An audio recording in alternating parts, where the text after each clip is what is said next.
it's Thursday. We have Andrew Wong here. Yep. And, back again. What do we have for today? Okay, today I want to talk about importing workers into Hong Kong. Oh. There is a battle brewing. Oh, really? In Hong Kong. Yeah, Hong Kong's always had this kind of system whereby they decide whether or not you can bring in workers. Now, I'm not talking about hiring a university graduate for a managerial position. You know, Hong Kong's always been very good. If you got a degree, if you got a job that, you know, has a pretty decent salary attached to it, immigration's pretty good about, you know, bringing people into Hong Kong. Great part of the city. But it's more about bringing in construction workers. And there's a panel that decides on that, made up of people from business and people from the unions, and I guess they kind of fight it out a little bit, and then they decide when and how they'll allow workers in. But there's a big battle brewing because earlier in the week, 600 people were approved to come in and help work on some of the MTR projects, and the unions are up in arms about this. They say they weren't consulted properly. You know, I think Meng Siew Tat from the Confederation of Trade Unions is leading the way on this one, and they're not happy.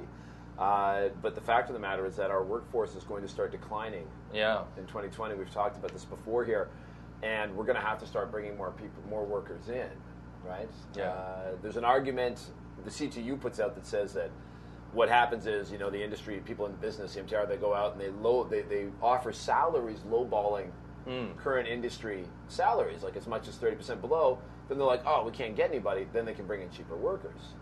The CTU says this will cause a problem because if they do bring wages down, fewer people will want to do it, which means fewer people will be qualified or have the technical skills, which means they'll have to get more foreign workers, and it becomes a cycle. But I think the government's going to have to get experience bringing more people in if, you know, our workforce is going to continue to, you know, slow its growth and then start to decline. Well, I think this is quite common sense for us to know that a lot of the construction work are not very attractive to local Hong Kong people, especially the younger generation. Yeah. My understanding is that a lot of the quarry work, they still have a lot of quarry work. A lot of explosion construction work. Yeah.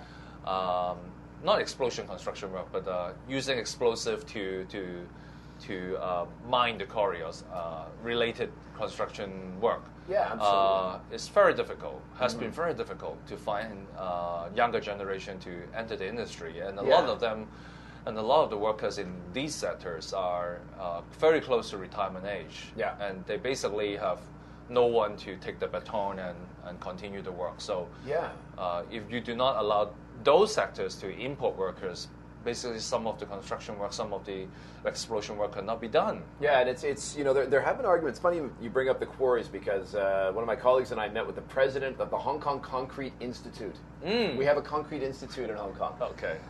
So we met with Professor Albert Kwan up at HKU. He's the president of it. And he was telling us that Hong Kong could get all its concrete and from China, and we wouldn't need the quarries. But one of the problems with that is that in China, you get cut off from supply from time to time because whenever there's a politically sensitive time coming up, they restrict the ability of quarries to get explosives. And the supply of materials just dries up really quickly. So they say we always have to retain some of the capacity in Hong Kong. But if our labor problem is making it such that we can't get it, you know, we're going to get caught out. So it's important to retain some of that talent in Hong Kong.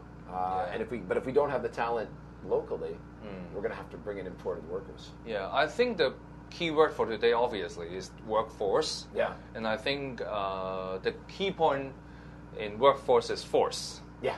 We do not have enough force. Yeah. We have a lot of work, but not enough force. Because I think the problem will become more clear in the next 2 years or so. Especially when a lot of the construction work actually is picking up. And our population is going down, and I think the lack of workforce will be very prominent issues in the next few years. Yeah, and we'll see if Hong Kongers are open to having more people come here to do the kind of work that needs to be done to make Hong Kong a better place and build the city. All right, good stuff. Thanks, Vincent. Cheers.